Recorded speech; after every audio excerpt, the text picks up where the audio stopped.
नमस्कार दोस्तों, आज हम बात करने वाले एक ऐसी शख्सियत, ऐसे लोकप्रिय नेता के बारे में जिसके बारे में आप बहुत कुछ जानते होंगे, लेकिन बहुत कुछ ऐसे फैक्ट्स हैं जिसके बारे में शायद आपको जानकारी ना हो। दोस्तों, हम बात कर रहे हैं सरदार वल्लभ भाई पटेल के बारे में। वल्लभ भाई पटेल का व्यक्तित्व एक ऐसा व्यक्तित्व था जिसके बारे में जितना कहा जाए उतना कम है। सरदार वल्लभ भाई पटेल की हम बात करते हैं तो जब बात हम 1947 की करते हैं, जब भारत और पाकिस्तान का विभाजन होता है, तो बात आती है भारत के एकीकरण की। भारत किस तरीके से इन छोटी छोटी कई रियासतों में बटा हुआ था उस समय। यहाँ के जो शासक थे उनकी संकीर्ण मानसिकताओं के कारण भारत का एक यूनियन के रूप में उभर के आना बहुत मुश्किल काम था। लेकिन ये जो भारत का इन सभी देशी रियासतों का विलय भारत में करने की जिम्मेदारी दी गई सरदार वल्लभ भाई पटेल को, और सरदार वल्लभ भाई पटेल ने बखूबी निभाया। उस समय 565 से भी अधिक रियासतों का भारत में विलय हुआ बिना किसी दंगों के, वो भी एक भाईचारे और सौहार्दपूर्ण माहौल के साथ। यह एक सरदार वल्लभ भाई पटेल के विल पावर की ही एक पहचान है। उनका व्यक्तित्व किस तरह से इतना अच्छा व्यक्तित्व उनका रहा है कि कोई उसको क्वेश्चन भी नहीं कर सकता। तो ये थी भारत के एकीकरण की पूरी बात, जिसके बाद 31 अक्टूबर यानी जो कि सरदार वल्लभ भाई पटेल का जन्मदिन होता है, इसको राष्ट्रीय एकता दिवस या नेशनल इंटीग्रिटी डे के रूप में हम आज भी सेलिब्रेट करते हैं। गांधी जी भी सरदार वल्लभ भाई पटेल की काफी प्रशंसा करते हैं, क्योंकि जब गांधी जी अपने सत्याग्रह कर रहे थे, या फिर हम कहें गांधी जी के जो आंदोलन थे, बहुत बड़े बड़े आंदोलन, चाहे वह सविनय अवज्ञा आंदोलन हो या फिर अंग्रेजों भारत छोड़ो आंदोलन ही क्यों ना हो, सरदार वल्लभ भाई पटेल का बहुत बड़ा योगदान है। गांधी जी स्वयं कहते हैं कि मेरे यहाँ तक पहुंचने में सरदार वल्लभ भाई पटेल का बहुत बड़ा योगदान है।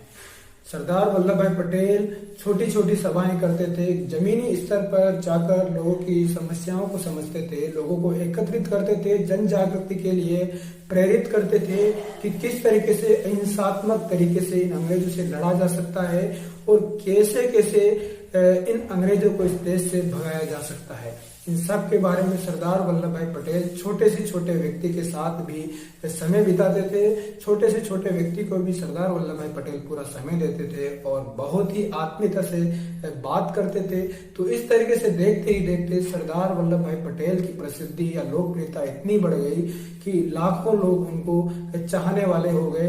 जब भी गांधी जी की सभाएं वगैरह होती थी तो सरदार वल्लभ भाई पटेल लोगों को एकत्र करने में लग जाते थे और लाखों लोग गांधी जी की सभाओं में भी देखने को मिल जाते थे। दोस्तों, अब यहाँ पर उल्लेखनीय बात यह भी है कि जब भारतीय संविधान सभा का निर्माण हो रहा था, उस समय सरदार वल्लभ भाई पटेल को अध्यक्ष के रूप में चुना जाना था। सरदार वल्लभ भाई पटेल के पक्ष में 15 में से 12 वोट मिले थे, लेकिन गांधी जी ने मना कर दिया था, क्योंकि गांधी जी चाहते थे कि उनका उत्तराधिकारी पंडित जवाहरलाल नेहरू बने। और गांधी जी ने बोल दिया कि सरदार वल्लभ भाई पटेल अपना नॉमिनेशन वापस ले ले।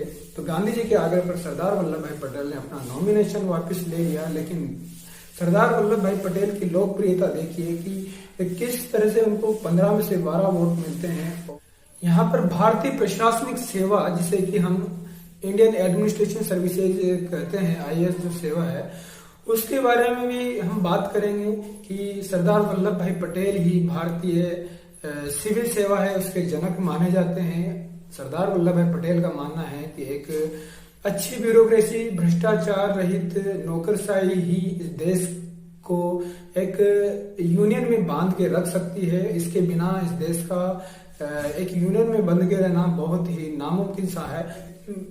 तो ये सरदार वल्लभ भाई पटेल की दूरदर्शिता का ही परिणाम है कि आज भी भारतीय प्रशासनिक सेवा जो है बहुत ही पॉपुलर है, और साथ के साथ ही एक जो ढांचा है इस देश को चलाने का, उसमें भारतीय सिविल सेवा के अधिकारी हैं, उनका बहुत बड़ा योगदान है।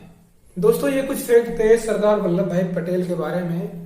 यह जानकारी आपको कैसी लगी, अपनी राय कमेंट बॉक्स में जरूर रखें। वीडियो यदि आपको पसंद आए तो इसे लाइक करें, चैनल को सब्सक्राइब करें और अपने दोस्तों के साथ शेयर करें। जय हिंद, जय भारत।